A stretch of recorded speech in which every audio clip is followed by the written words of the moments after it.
addition, we are happy that we came to this place.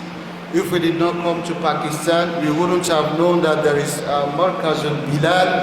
And because we are here, we are happy to be identified with this place. We would like to support this center because we are writers and researchers. Shaykh Abdur Razzaaq is also a researcher.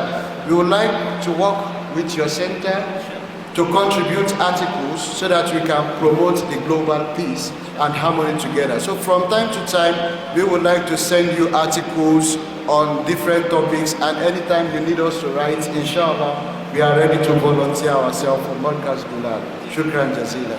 کہ جس طرح آج اگر ہم مرکز بلال نہ آتے تو ہمیں معلوم نہ ہوتا کہ کس طرح خوبصورتی کے ساتھ ان تمام چیزوں کو ایک ہی مرکز میں سمو دیا گیا ہے.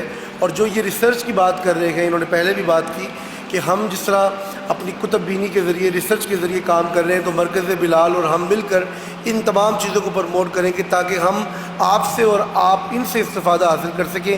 ایک بات انہوں نے اوپر بڑی اچھے انداز میں فرمائی جو میں آپ تمام لوگوں کے سامنے ضرور رکھنا چاہتا ہوں.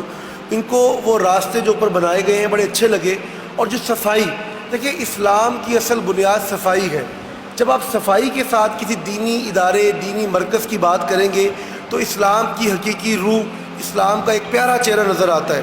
تو یہ ایک پیغام انہوں نے اوپر دیا، میں وہ آپ سے شیئر کر رہا ہوں کہ جہاں ہم دین کی بات کریں، جہاں ہم اسلام کی بات کریں، وہاں پر ہمیں صفائی اور بہت ہی اچھے انداز سے چیزوں کو مینیج اور مینٹین کرنے کی ضرورت ہے تاکہ لوگوں کا دین کی طرف رجحان بھی بڑھے اور ان کی روح میں جو ہے عاجزی، سادگی اور پاکیزگی کے جو پہلو ہیں وہ نمایاں ہو سکیں. بہت شکریہ. We read about Baitul Hikmah in books. We have not been to Baitul Hikmah that you read in books, but here is Baitul Hikmah that you read in books. So Alhamdulillah for being here.